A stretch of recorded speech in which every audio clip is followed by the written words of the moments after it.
የጌታችን የመድኃኒታችን ኢየሱስ ክርስቶስ ዳግም ትንሣኤ።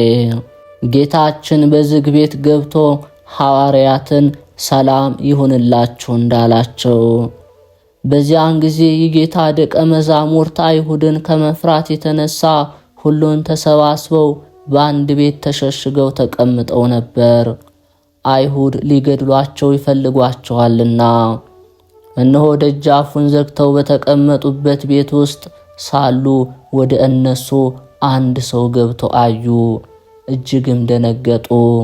እርስ በራሳቸው በሩ ተዘግቶ እያለ ይህ ሰው ቤት ገባ ተባባሉ።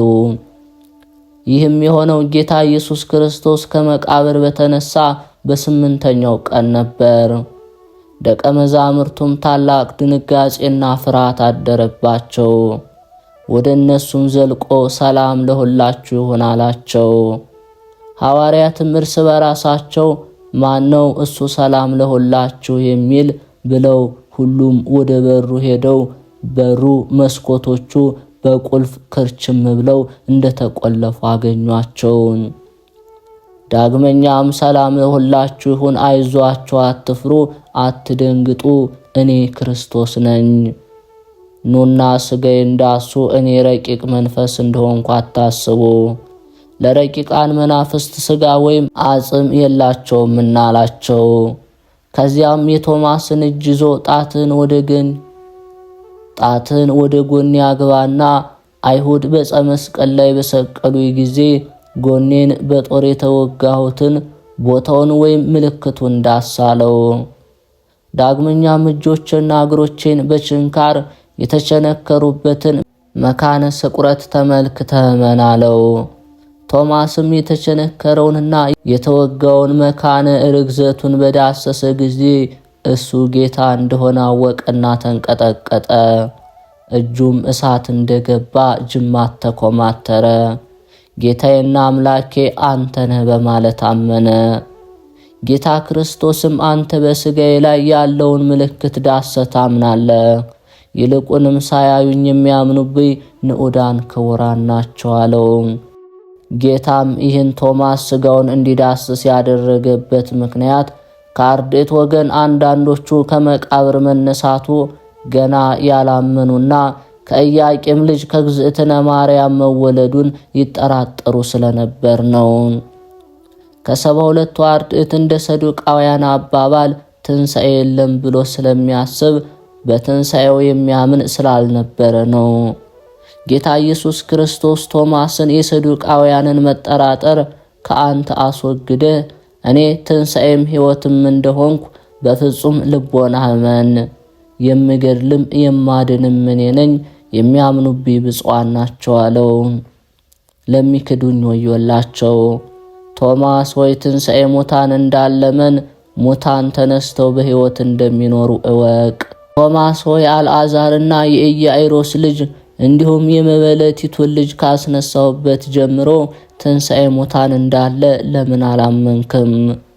ቶማስ ሆይ እነዚህ ሁሉ በፊት ከሙታን ተለይተው ሳስነሳቸው ካየህ ጀምሮ ትንሣኤ ሙታን እንዳለ ለምን አላመንክም? ይህ ሁሉ የሆነው አስቀድመን እንደተናገርነው ጌታችን ኢየሱስ ክርስቶስ ከሙታን ተለይቶ ከተነሳ በኋላ በ8ኛው ቀን ነው። ይቅርታው ቸርነቱ ለዘላለም በእውነት ለሁላችን ይደረግልን፣ አሜን። ዓለም በጨለማ ተውጣ ነበር። ሞት የማይሸነፍ ግድግዳ፣ መቃብርም የማይከፈት በር መስሎ ታይቶ ነበር። ተስፋ ተቀብሮ ፍቅር ተገንዞ እውነትም የታሸገች በሚመስልበት በዚያ ሰዓት ድንገት ሁሉ ነገር አበቃ። ድንጋዩ ተንከባለለ፣ የታመነው ሞተ። አሁን ከእንግዲህ ምን ይተርፈናል? ትናንት የፈወሰን ዛሬ በመቃብር አለ። ትናንት ያበራልን ዛሬ ጨለመብን። ለምን ሕያውን ከሙታን መካከል ትፈልጋለህ? እርሱ ከዚህ የለም እንደተናገረው ተነስቷል። ሞት ተሸነፈ፣ ሲኦል ተበረበረ፣ መቃብርም ባዶ ቀረ። በራሱ ስልጣን ነፍስን የሰጠው በራሱ ስልጣን ደግሞ አነሳት። ዛሬ ደግሞ ትንሣኤ ነው፣ የሞት ፍርሃት የተሰበረበት፣ የሰው ልጅ ከእግዚአብሔር ጋር የታረቀበት፣ ጨለማ በብርሃን የተዋጠበት የታላቅ ድል ቀን። ትንሣኤ ማለት የታሪክ መጽሐፍ ገጽ አይደለም። ትንሣኤ ዛሬም በልባችን የሚበራ፣ የወደቀውን የሚያነሳ፣ የሰበረውን የሚጠግን ሕያው ኃያል። ሞት ሆይ መውጊያህ የታለ? ሲኦል ሆይ ድል መንሳትህ የታለ? ታሪኩ የሚጀምረው በመቃብር አፍ ላይ ነው። ዓለም ተስፋ የቆረጠችበት፣ ደቀ መዛሙርቱ በፍርሃት የተቆለፈባቸው፣ ሁሉም ነገር አበቃ ተብሎ ማኅተም የተረገጠበት ሰዓት። ቶማስ በጥርጣሬ ማዕበል ይናወጣል። ጴጥሮስ በጸጸት እሳት ይቃጠላል። ሞት የማይገሰስ ንጉሥ መስሎ ለዘመናት ገዝቷል። የሰው ልጅ መጨረሻው አፈር፣ ትርፉም መረሳት ብቻ እንደሆነ ይታመን ነበር። ነገር ግን ያ አስፈሪው ሌሊት ሲያበቃ የሰማይና የምድር ጌታ የሞትን አገዛዝ ሊሽር አንድ እርምጃ ቀርቶታል። ድንገት ምድር ተናወጠች። የሮማውያን ወታደሮች እንደ በረዶ ቀለጡ። ያ ከባድ ድንጋይ በሰው እጅ ሳይሆን በመለኮታዊ ኃይል ተንከባለለ። የሕይወት ምንጭ ሆነው ክርስቶስ መግነዙን ፈቶ መቃብሩን ሰብሮ ወጣ። ይህ ድል ለኢየሱስ ብቻ አልነበረም፣ ለሰው ልጅ ሁሉ እንጂ። ዳግም ትንሣኤ ስንል መቃብር ተሸንፎ የሰው ልጅ ነፃ የወጣበትን ታላቁን የነፃነት አዋጅ እያበሰርን ነው። ጨለማው ብርሃን ሆኗል፣ ሐዘኑም ወደ ደስታ ተለውጧል። ዳግም ትንሣኤን ለምን እናከብራለን? ምክንያቱም ትንሣኤ የአንድ ቀን ክስተት ሳይሆን የዘላለም ሕይወት መንገድ ነው። ቶማስ ጌታን አይቶ ያመነበት፣ ጥርጣሬ በምስክር የተተካበት ዕለት። ለዘመናት ዓለም በአንድ ጥያቄ ትንገላታ ነበር። ከመቃብር ወዲያ ምን አለ? ሞት የማይናቅ ግርማ፣ የማይፈርስ ኃይል ነበረው። የሰው ልጅ በሲኦል ጥላ ስር በተስፋ መቁረጥ ሰንሰለት ታስሮ ለሺህ ዓመታት ኖረ። የአዳም ልጆች ትንፋሽም በመቃብር አፍ ላይ ይቆም ነበር። ቀራንዮ ላይ ፀሐይ ስትጨልም ፍጥረት ሁሉ ደነገጠ። ተፈጸመ የሚለው ቃል በሰማይና በምድር አስተጋባ። ነገር ግን ፍጻሜ አልነበረም፣ ያ የድል መጀመሪያ እንጂ።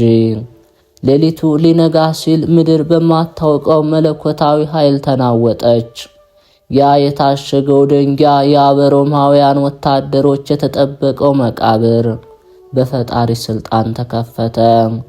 ጌታ ሞትን በሞቱ ገደለው፣ መቃብሩ ባዶ ቀረ። ሞትን በታሪክ ለመጀመሪያ ጊዜ ተሸነፍኩ ብሎ አንገቱን ደፋ። እነሆ ዛሬ ዳግም ትንሣኤ ነው። ጌታ በአካል ተገልጦ ለደቀ መዛሙርቱ የታየበት። ቶማስ የችንካሩን ምልክት አይቶ ጌታዬና አምላኬ ብሎ የመሰከረበት ዕለት።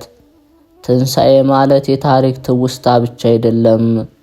ትንሣኤ ማለት ዛሬም በሞተ ተስፋችን ላይ የሚነፍስ አዲስ ሕይወት ነው። ዳግም ትንሣኤ ዳግም የተሰጠን ዕድል ሲሆን የወደቀውን የሰው ልጅ ማንነት ቀጥ ብሎ የቆመበት ዛሬ የምናከብረው በዓል ነው።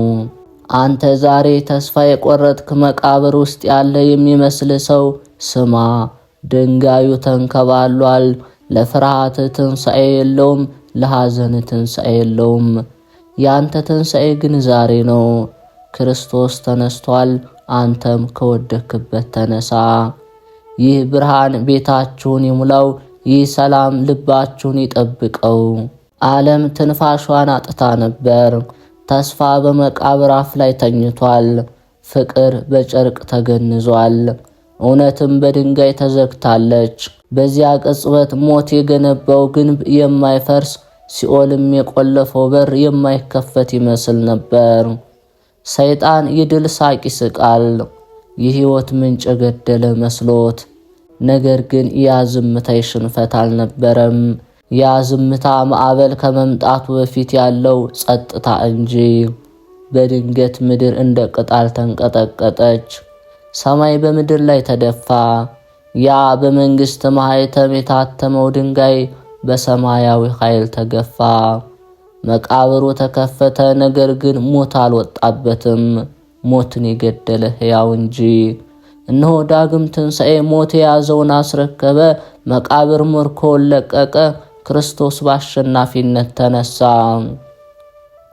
ዛሬ መቃብር የፍጻሜ ምልክት መሆኑ አብቅቶ የሽግግር ድልድይ ሆኗል። አርብ ላይ ዓለም ተስፋዋን ሸኘች። ቅዳሜ ላይ ዝምታ ነገሰ፣ መቃብሩ ታትሟል። ዘበኞች ቆመዋል። ጠላቶች በድላቸው እየተሳሳቁ ነው። አበቃለት አሉ፣ ታሪኩ እዚህ ጋር ከተማሉ። ያ ድንቅ አስተማሪ፣ ያ ድውይ ፈዋሽ፣ ያን የፍቅር አባት በ4 ክንድ ድንጋይ ወግረው ያስቀሩት መሰላቸው። ግን ሞት የማያውቀው ምስጢር ነበረ። ሕይወት በመቃብር ውስጥ አትታሰርም። ብርሃን በጨለማ አይዋጥም። ዘር ሳይሞት እንደማይበቅል ጌታም ሞትን ሊገድል ወደ ሞት ጎራ ገባ። እኩለ ሌሊት አለፈ። ንጋቱ ሲቃረብ መሬት ከግርጌዋ ተናወጠች። ያ አይነቀነቅም የተባለው ድንጋይ እንደ ቅጠል ተፈነቀለ። ማህተሙ ተሰበረ።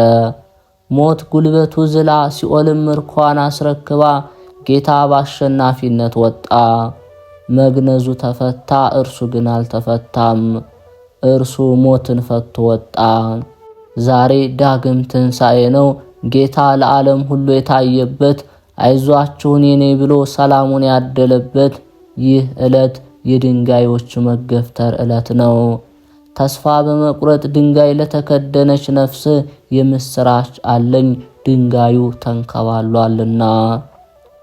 ዳግም ትንሣኤ ማለት የቀን መቁጠሪያ ገጽ አይደለም። ዳግም ትንሣኤ ማለት ወድቀ መቅረት ማብቃቱ ነው።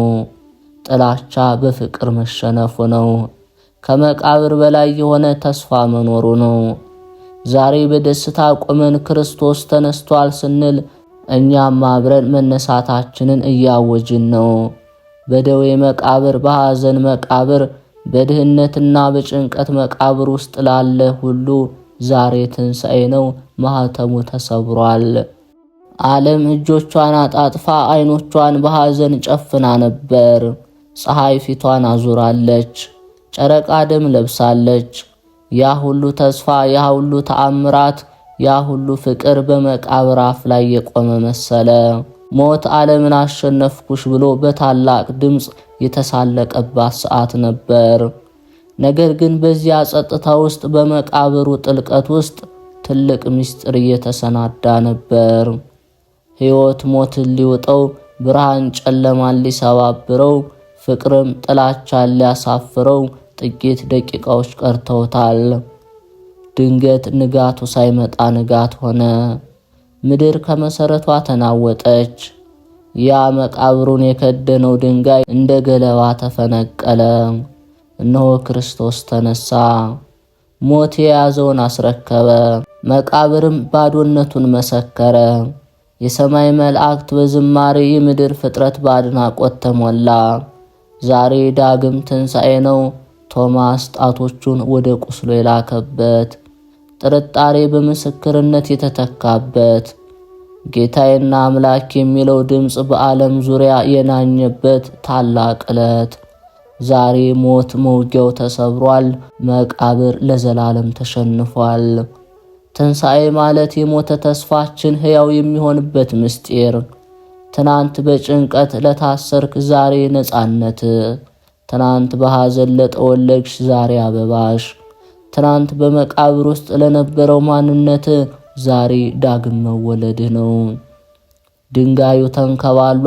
አሁን በፊታችን ያለው መቃብር ሳይሆን ሰፊ መንገድ ነው። ጨለማ ሳይሆን የማይጠፋ ብርሃን። ይህ የትንሣኤ ብርሃን በቤታችሁ ይግባ። ዓለም ፊቷን አዙራ ነበር። ተስፋ በመቃብር አፍ ላይ ተገኝቶ፣ ሕይወት በጨርቅ ተገንዛ፣ እውነት በሮማውያን ማኅተም ታትማ ነበር። ያች ቅዳሜ ፍጥረት ሁሉ ትንፋሹን የዋጠባት፣ ተስፋ መቁረጥ እንደ ጭጋግ የሰፈነባት ረጅም ዕለት ነበረች።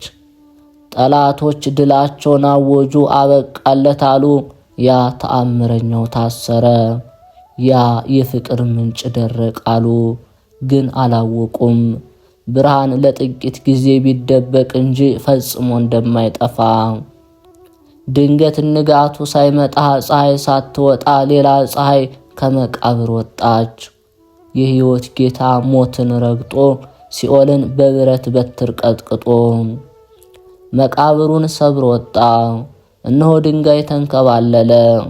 ድንጋዩ የተንከባለለው ጌታ እንዲወጣ አልነበረም፣ እኛ ባዶነቱን እንድናይ እንጂ። ዛሬ ዳግም ትንሣኤ ነው።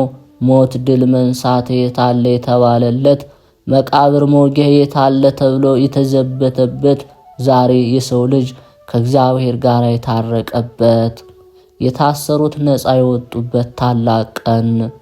ዳግም ትንሣኤ ማለት የታሪክ መጽሐፍ ትዝታ አይደለም።